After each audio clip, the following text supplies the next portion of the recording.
मैं हूँ इस वक्त मीरा रोड के पूनम सागर स्थित स्वर्गीय इंदिरा गांधी अस्पताल के राजीव गांधी ब्लड बैंक के काउंटर के बाहर, जहाँ पर आप देख सकते हैं लोग प्लाज्मा लेने के लिए यहाँ पर लाइन लगाकर खड़े हैं। अभी तो ये भीड़ कम हो चुकी है। इन लोगों से हम बात करने की कोशिश करते हैं। सर, क्या नाम आपका? जिशान सैयद।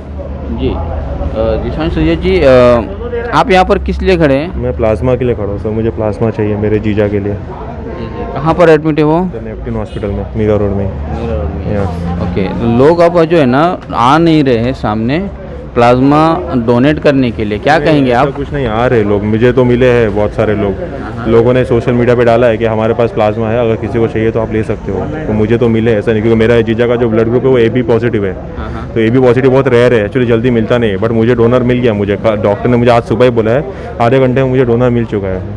लोखंडवाला में है, मैंने अभी उनको कांटेक्ट किया है, तो वो यहाँ पर अभी आने वाले। मैं खाली ये जानना चाहता है यहाँ पे कितना वेटिंग पीरियड है, तो वो हिसाब से मैं उसको फिर वहाँ से बुलाता हूँ मैं। मतलब यहाँ पर जब तक सोशल मीडिया के माध्यम से या अन्य माध्यम से हम लोग अपील नहीं करते, तब तक डोनर सामने नहीं आते। और डोनर सामने से उन लोगों ने डाल के रखा है, ऐसा कुछ नहीं, वो लोगों ने सामने अपना पोस्ट का डाल के रखा है। अब वो है कि हम उनको जानते नहीं, पर हम कि दूसरों के थ्रू मतलब डालते हैं तो उससे मालूम पड़ता है। सोशल मीडिया भी यहाँ पर बहुत अच्छा काम कर रहा है, ऐसा कोई दिक्कत नहीं है। बट ये कि बस ये इंजेक्शन से जो अवेलेबल नहीं है वो उसकी से बहुत दिक्कत हुई है। मतलब इंजेक्शन की शॉर्टेज ज़्यादा, बहुत शॉर्टेज हुई है। मतलब ऐसा है कि ब्लैक में मिल रहे हैं, हालांकि अब गवर्नमेंट को जो देखना चाहिए सब चीज़ें। मतलब अगर ब्लैक में मिल सकता है इंजेक्शन, तो हमको क्यों नहीं मिल सकता डायरेक्टली?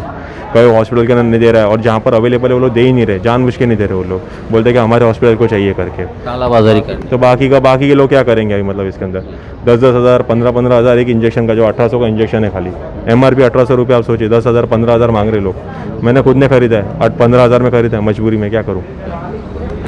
जी, बहुत बहुत शुक्रिया। यह है जिशान, जिन्होंने बताया है कि सोशल मीडिया के माध्यम से भी लोग एक दूसरे से कनेक्ट होकर जो डोनर है उस तक पहुंचने की कोशिश कर रहे हैं, और जो रिक्वायरमेंट पर्सन है उनको भी पता चल जाता है सोशल मीडिया के माध्यम से ही कि प्लाज्मा उन्हें कहां से और कौन डोनेट कर सकता है। हमारा कितना टाइम है? दूसरा टाइम 8 दिन पहले दिया था, 16 को अभी और दूसरे बार जब तक एंटीबॉडीज रहेंगी तब तक देने की कोशिश जाती रहेगी। क्यों दे रहे हो भाई? पब्लिसिटी के लिए? नहीं, बिल्कुल भी नहीं। फिलहाल ज़रूरत है लोगों को, पब्लिक में बहुत बड़ी रिक्वायरमेंट है प्लाज्मा। आप लाइन बाहर देख सकते हैं। फॉर्चुनेटली अनफॉर्चुनेटली मैं भी कोविड पॉजिटिव रहा, हालांकि दिक्कत ज़्यादा नहीं हुई, लेकिन एंटीबॉडीज है तो शायद अपनी वजह से कुछ ज़िंदगियाँ बच सकती है। और यही कोशिश रहेगी कि ज़्यादा से ज़्यादा डोनर भी है। 18 साल की लड़की अगर कर सकती है तो हम तो कर ही सकते हैं। वो बड़ी मिसाल है। She is doing her on very appreciated way, तो हमें तो उनसे सीखना चाहिए। We are just doing small part. एक बात का जवाब दीजिएगा दीप काकड़े जी, आप कोविड पॉजिटिव आए थे, उस वक्त आप काफ़ी घबराए होंगे, काफ़ी डर भी लगा होगा। आप जिस वक्त आप प्लाज्मा देने के काबिल हो तो आप कैसा फील करते हैं? मतलब वो एक सिचुएशन और आज की सिचुएशन क्या, और जो हालात इस वक्त बने हुए हैं, कैसा आप देखते हैं? पर्सनली कोविड पॉजिटिव के बारे में अगर कहेंगे ना, तो फैमिली का सपोर्ट, दोस्तों का सपोर्ट मेरे लिए बहुत काबिल तारीफ रहा, जिससे मनोबल अच्छा रहा।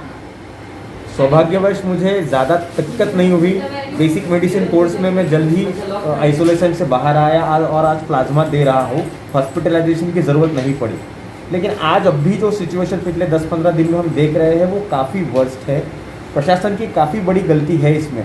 लेकिन एक चीज़ मैं अंडरलाइन करके आपके माध्यम से बताना चाहता हूँ कि एक ऑब्जर्वेशन है कि काफ़ी लोग घर पे काफ़ी देर तक अपने आप को ठीक करने की कोशिश कर रहे हैं। That is the main reason कि मतलब आप अगर देखेंगे अभी तो अपने क्वारंटाइन सेंटर्स आधे से ज़्यादा खाली है, लेकिन बेड की रिक्वायरमेंट बढ़ी हुई है। अगर पेशेंट्स समय रहते अगर उन क्वारंटाइन सेंटर्स में शामिल होंगे तो मुझे लगता है कि इससे बेड तक जाने की नौबत कम लोगों को आएगी, और उसकी वजह से जो प्रशासन पे भी लोड आया है वो कम होगा। लेकिन एट द एंड सरकार, फिर वो राज्य सरकार हो, केंद्र सरकार हो, उन्होंने मरीजों का ख्याल रखना ज़रूरी है, एनफोर्समेंट बढ़ाना ज़रूरी है। आप मानते हैं आपको किस्मत वाले हो कि आप इस सिचुएशन में हो कि प्लाज्मा दे सकते हो? बिल्कुल बिल्कुल बिल्कुल। ये अपने आप में हालांकि मैं वापस कहूँगा कि मैं उतना सीरियस होकर नहीं आया, लेकिन ये अपने आप में एक दूसरी ज़िंदगी है। काफ़ी पेशेंट डेथ के दरवाजे तक जाके रिटर्न आए हैं, हालांकि हमें वहाँ तक जाने की नौबत नहीं आई, लेकिन ये अपने आप में दूसरी ज़िंदगी है। तो दिस इज़ अ ग्रैटिट्यूड कि मेरी वजह से शायद कोई और एक ज़िंदगी बच सकती है, तो वो कोई और एक ज़िंदगी बचा पाएगा। इसीलिए शायद ये साइकिल शुरू रहना जरूरी है। मेरा भाईंदर, शहर में जिस तेज़ी से कोरोना अपना पैर पसारते जा रहा है, उसी तेज़ी से हमारे शहर के मरीजों को प्लाज्मा की काफ़ी ज़रूरत पड़ रही है, जिसके चलते इंदिरा गांधी अस्पताल का जो राजीव गांधी ब्लड बैंक है, वहाँ पर डोनर भी है जिनसे हमने बात की, और यहाँ पर किस तरह के हालात बने हुए हैं प्लाज्मा को लेकर, इसकी जानकारी देने के लिए हमारे साथ में हैं इस ब्लड बैंक के इंचार्ज विनायक चौधरी। हम उनसे बात करते हैं। सर, ये बताएं कि इस वक्त किस तरह के हालात बने हुए हैं जब से कोरोना की सेकंड वेव आई है, और रिक्वायरमेंट कितना होता जा रहा है? देखिए, प्लाज्मा की रिक्वायरमेंट तो कम से कम डेली 20 से 25 पेशेंट आ रहे हैं अपने वहाँ। वो हिसाब से जो डोनेट करने की जो क्षमता है, अपने डोनेटर कम आ रहे हैं, मतलब प्लाज्मा देने के लिए। जैसे 30-40 रिक्वायरमेंट है तो 10 से 12 डोनर्स आ रहे हैं कल भी, और रिक्वायरमेंट 32 था। परसों भी सेम ये था कि 17 डोनर्स हुए और रिक्वायरमेंट थी 35 का।